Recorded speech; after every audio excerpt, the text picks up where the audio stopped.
Welcome to the build review of the MiG-21 fish bed from Revell in the 70-second scale.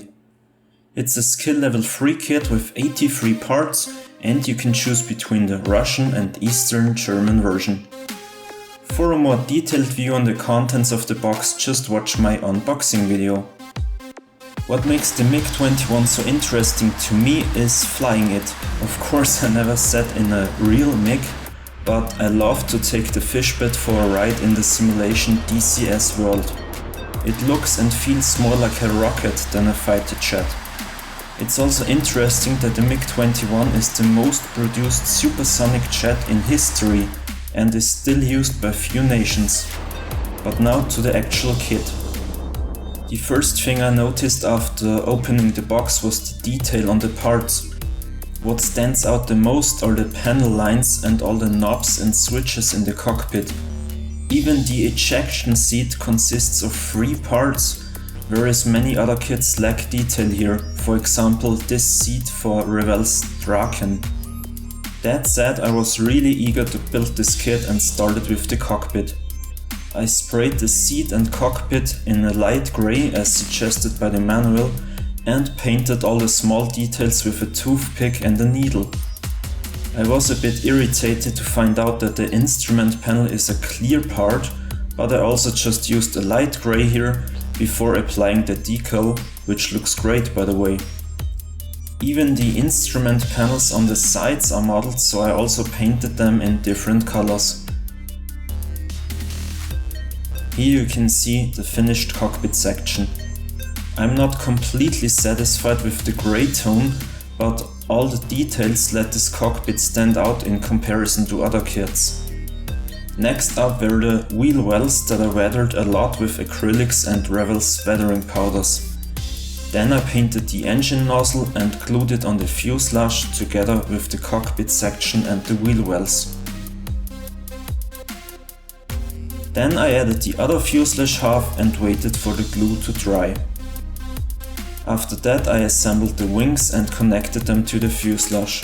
I had to use some putty in this section to avoid gaps. As you can see, the wheel wells were basically done by that time, so I covered them with Tamiya masking tape. The next step was the cockpit glass.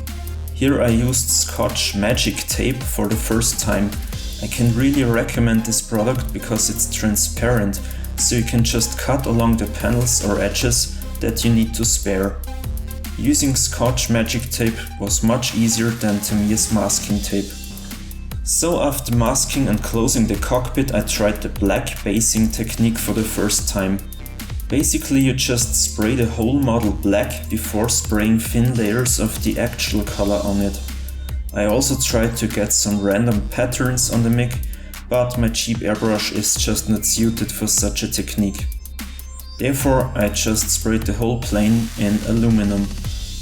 What I want to mention here are the problems I had with Revell's Aqua Color.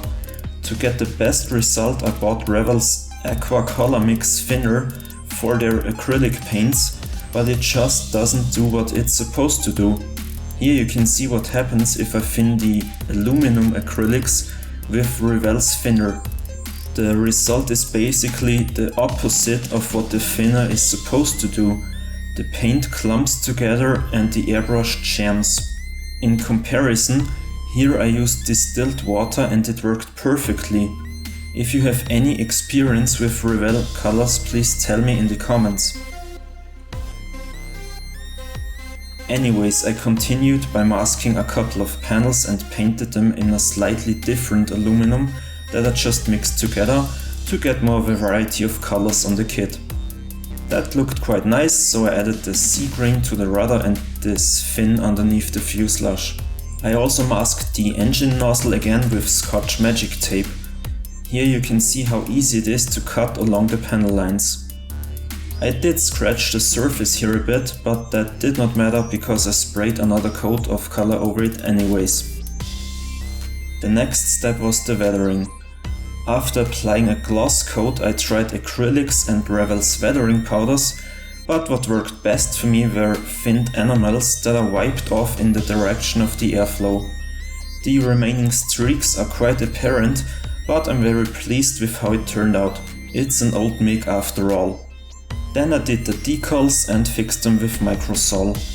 To further emphasize the image of an old fighter jet standing around for decades, I flattened the front tire by pressing it on hot metal.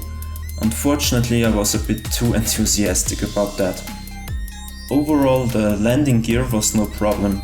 I used Revell's contactor glue and additionally some super glue to be on the safe side because I had some problems with landing gears in the past. However, this one turned out really good because of all the small details. The fish bed comes with a large centerline fuel tank, and furthermore you can choose between two Fab 500 bombs and the rocket pods that I mounted. That was basically it, so here is my finished MiG-21 fish bed from Revell. All in all, I had no major problems with the build, beside the consecutive troubles with Revell's Aquacolor. Nonetheless, I'm really pleased with my paint job. The black basing really paid off because the aluminum looks great on the finished model. The areas I painted in a slightly different model give the MiG some depth, and the cockpit has so many details that I had to leave the canopy open. I can clearly recommend this kit for every fan of Cold War aircraft. If you're interested in my other projects, just subscribe to my channel and also check out my profile on ScaleMates to see more pictures of my builds. The link is in the description. I'm looking forward to your feedback. Leave me some comments, so thanks for watching and have a nice day.